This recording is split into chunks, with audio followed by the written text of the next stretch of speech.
Assalamualaikum warahmatullahi wabarakatuh. Yang saya hormati Bapak Trisna Wijaya SEI MEI, selaku dosen pengampu mata kuliah Bisnis Internasional, dan teman-teman sekalian yang saya banggakan. Alhamdulillah, pada kesempatan kali ini kita akan melanjutkan perkuliahan kita, yaitu presentasi materi mengenai kekuatan keuangan dalam bisnis internasional. Perkenalkan, kami kelompok 6 yang beranggotakan saya sendiri, Agustiani, kemudian ada Rifki, ada Rifan, dan ada Daris. Adapun topik yang akan kita bahas pada kali ini, yang pertama ada fluktuasi nilai mata uang, kemudian pengendalian nilai tukar mata uang, utang pemerintah, dan keempat solusi utang pemerintah. Baik, untuk mengefektifkan waktu, mari kita baca basmalah bersama-sama. Bismillahirrahmanirrahim. Selanjutnya, pemaparan materi akan disampaikan oleh rekan-rekan saya dari kelompok 6. Dipersilahkan. Assalamualaikum warahmatullahi wabarakatuh. Nama saya Agustiani dengan NPM 201002127. Akan mempresentasikan materi yang pertama, yaitu fluktuasinya nilai mata uang. Nah, fluktuasi nilai mata uang pada dasarnya adalah naik turunnya harga suatu mata uang dibanding mata uang lainnya. Perubahan harga ini disebabkan oleh permintaan dan penawaran di pasar untuk mata uang tersebut dibanding dengan mata uang lainnya.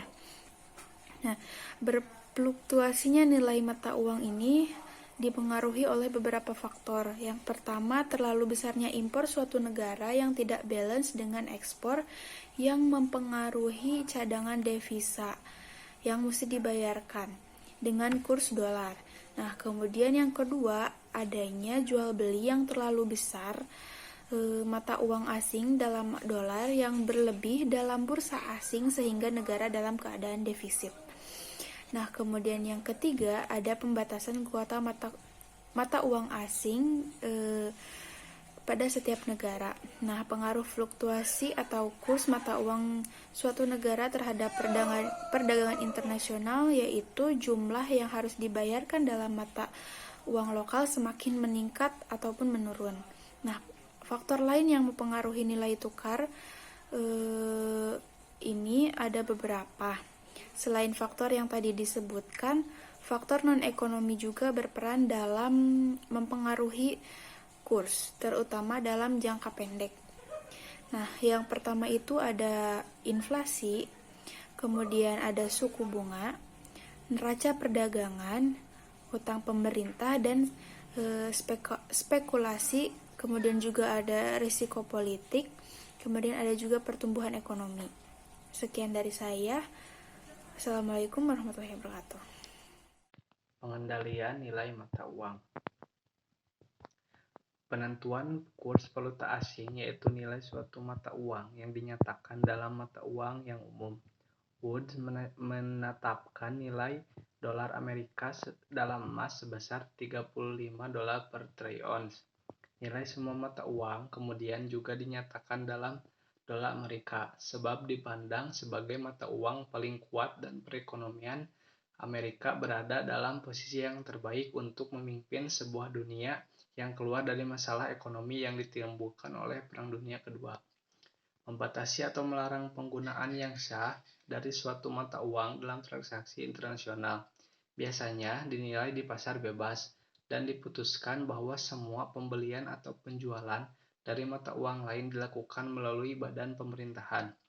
Banyak negara berkembang telah melembagakan suatu sistem pengendalian pertukaran mata uang yang membatasi penggunaan mata uang lokal dan asing. Negara berkembang sering memiliki mata uang keras convertible yang jauh lebih daripada yang dibutuhkan. Oleh karena itu, mata uang yang tersebut dijatah. Siapa saja yang menginginkan mata uang keras mungkin harus mengajukan permohonan kepada instalasi pemerintahan dengan menyebutkan beberapa banyak yang diinginkan dan untuk apa penggunaannya. Manajer bisnis harus siap untuk beraksi terhadap kekuatan keuangan yang dapat mempengaruhi bisnis.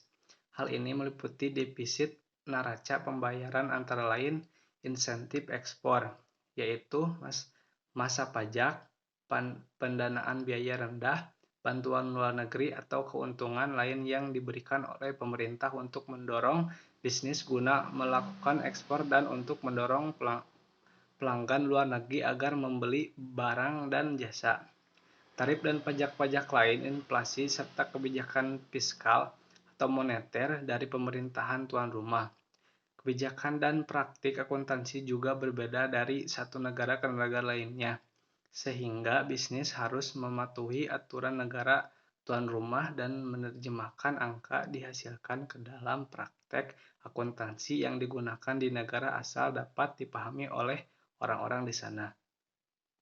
Rahim, terima kasih kepada moderator yang telah mempersiapkan saya. Saya di sini akan berpresentasi yaitu tentang utang dan pemerintah. Di sini penyebab bertambahnya uang negara berkembang yaitu adalah menonjolnya harga minyak atau impor minyak mentah oleh negara berkembang rata-rata 16%. Nah, dari total impor negara-negara tersebut berkembang yang bukan penghasil minyak yaitu pada tahun 1973 sampai 1974 harga minyak naik 4 kali lipat, dan pada tahun 1979 1990 naik 2 kali lipat. Dasar dari kembangan tahun 1979 sampai 80 yang lebih tinggi mencerminkan meningkatkan yang lebih tinggi lagi secara absolut dibandingkan dengan kenaikan pada tahun sebelumnya. Nah, kenaikan harga minyak ini membuat inflasi atau sudah parah menjadi lebih parah lagi karena dari masa ke masa itu lebih tinggi, dan dari gabungan tersebut menyebabkan terjadinya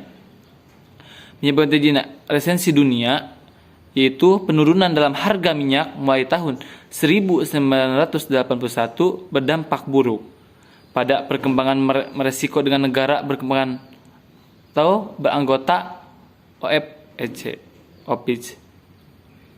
Nah, setelah kenaikan harga minyak pada tahun 1979 sampai 1980, suku bangsa meningkat. Kenaikan tersebut mempengaruhi semua perizinan baru dan banyak pinjaman yang sudah ada yang miliki suku bangsa, yaitu suku bunga mengambang dan bukannya tetap. Nah, pada tahun tersebut malahan kenaikan yang meningkat. Itu mungkin dari saya. Terima kasih. Saya kembalikan kepada moderator. Solusi masalah utang, solusi jangka pendek. Cara mengatasi utang jangka pendek meliputi penjadwalan ulang pembayaran utang untuk negara-negara yang tidak mampu membayar sesuai dengan jatuh temponya.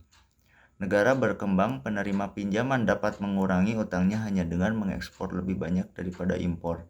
Dengan demikian menjalankan neraca pembayaran surplus. Solusi jangka panjang.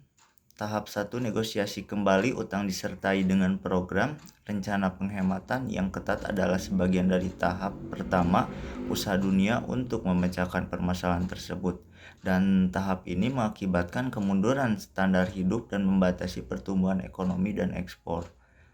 Tahapan kedua memperlihatkan tingkat kesadaran yang semakin besar bahwa kebijakan penyesuaian jangka pendek saja tidak akan berhasil. Permasalahan dari negara berkembang bukanlah sisa dari negara utang itu sendiri, tetapi kebijakan ekonomi yang diikuti oleh negara tersebut serta hambatan sikap dan budaya yang dihadapi. Tahap 3, negara berkembang penerima pinjaman harus membuat kebijakan yang memastikan bahwa dan pinjaman baru yang diperoleh dimanfaatkan untuk pertumbuhan ekonomi dan untuk konsumsi pelarian modal atau rencana atau persenjataan pemerintah yang terlalu ambisius. Tahapan keempat, Bank Dunia dan lembaga lain yang membantu negara penerima pinjaman hendaknya memastikan pendanaan yang mencukupi sehingga dapat mengambil pendanaan jangka panjang.